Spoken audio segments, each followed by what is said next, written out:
Hey, this is Jeff Rose from GoodFinancialCents.com.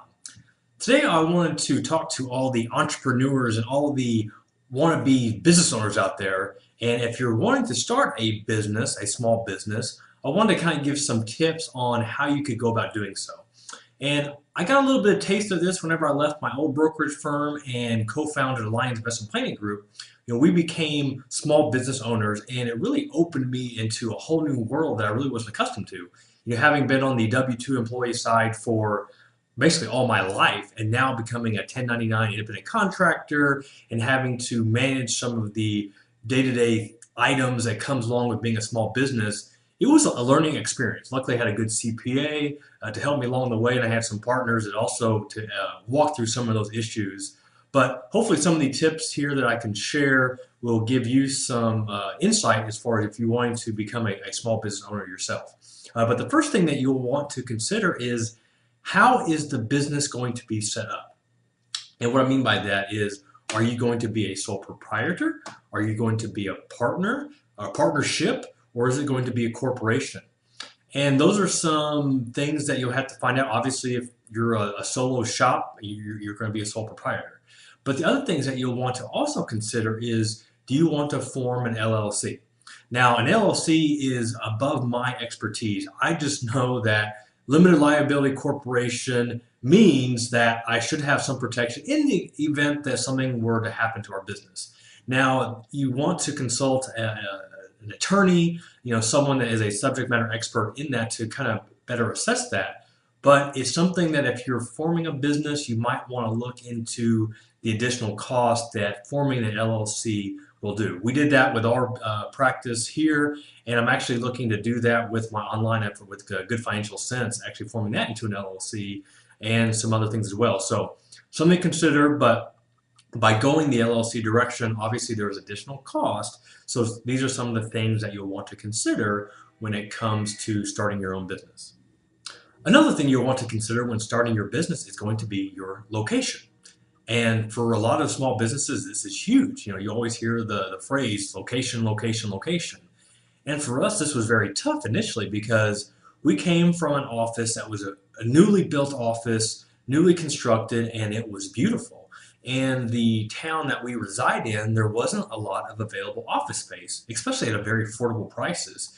But being a financial planning firm, we knew that we had to have something that was somewhat respectable. So we looked around and we actually found a shared office space that allowed us to rent out 5 offices, and it had a shared conference room, had bathrooms, it had a secretary that was part of the building. And initially it made it very, very affordable until we could find our now current office that you see here. So that was neat, kind of find that, but it was also an emotional strain trying to find that right office. So location, are you going to rent? Are you going to buy? Maybe you live in a place that allows you to build, just like a small area like ourselves.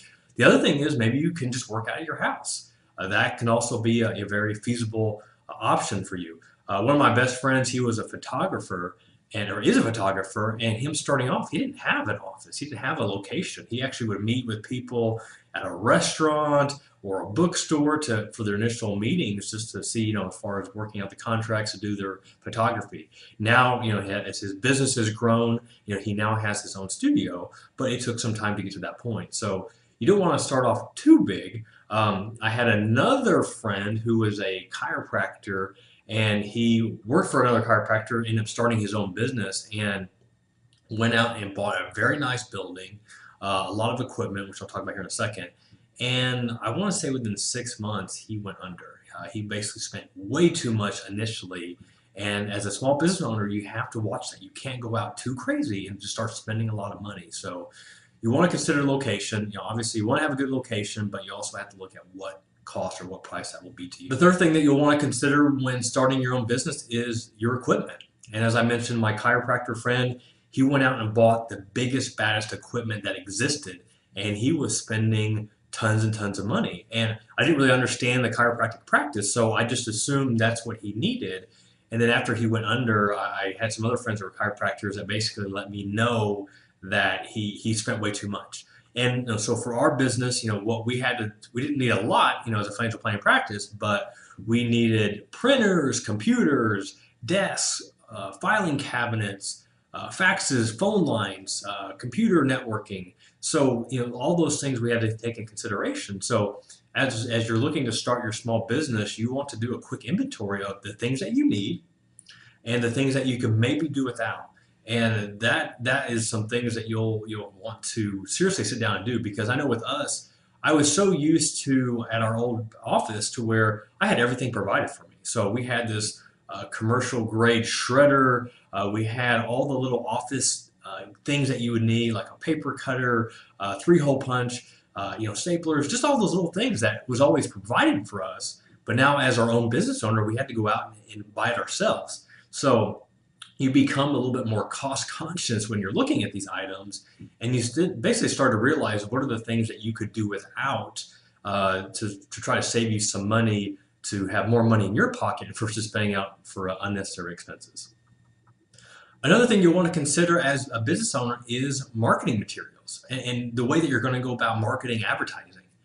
With us being a new financial planning practice, we were kind of lucky in a sense because I had clients that were hopefully going to follow me whenever I switched my firm. So we weren't necessarily starting from the ground up, but we still felt that we needed to have some stationery, obviously business cards, envelopes, some brochures that just talked about our new firm and kind of what we offered, how we differed, from where we came from.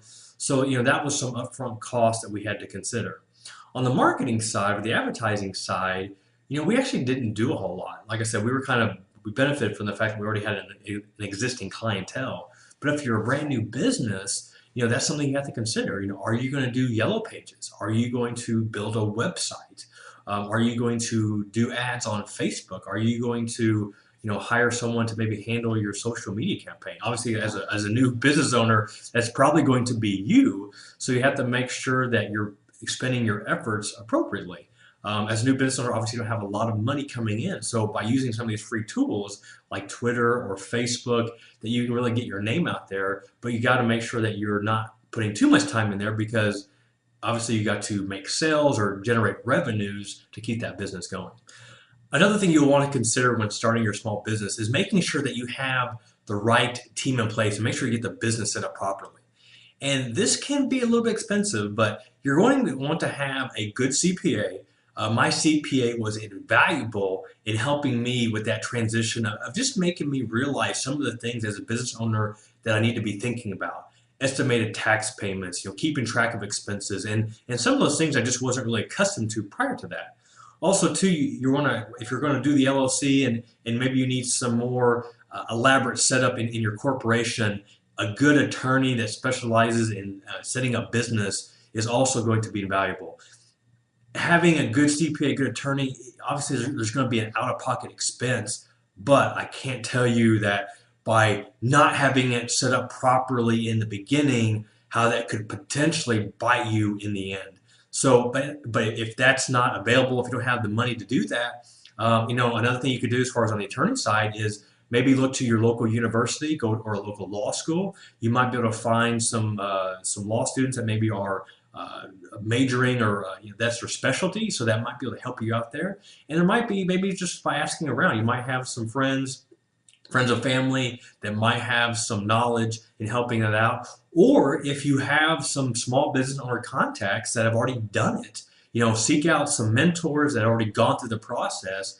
And I tell you what, if they've done it, they can probably walk you through it, and maybe you won't even need to seek the attorney, or at least you can get started off on the right foot without having to spend a whole lot of money for those resources. If you're in the process of wanting to start a business, but you're not quite there yet, one piece of advice I can tell you is try to start generating a client list or a potential customer list before you even start your business. You can do this by collecting email addresses, names, phone numbers, etc. So by the time that you get ready to actually launch your business, you've got this database of potential customers or clients or advocates of your business that can then share people about your new business that you started and help get that word out there. The big thing about having your business be successful is word of mouth. In a small town, big town, wherever, word of mouth marketing is huge. It's priceless. It's easy. I won't say it's easy, but it's cheap. But the whole thing is telling as many people your story and how you can help people, how you can benefit people. And by creating that list before you go actually start your business, that's such a huge advantage to where having to start from scratch and get all of that information out there. I hope these were some helpful tips for helping you start your small business. Being a small business owner, I tell you, at times it's a challenge, but I wouldn't have it any other way. Whenever I made that transition, it has been one of the best and most rewarding things of my life. And I could never see myself going back to being a pure employee of some big outfit. So I admire, small business owners for taking that risk, for taking that leap of faith into following a passion or a vision or some dream that you have. So I wish you the best of luck. If I can be of any resource to you, feel free to drop me a line here at GoodFinancialCents.com. And I look forward to sharing more information with you, and we'll catch you next time. Take care.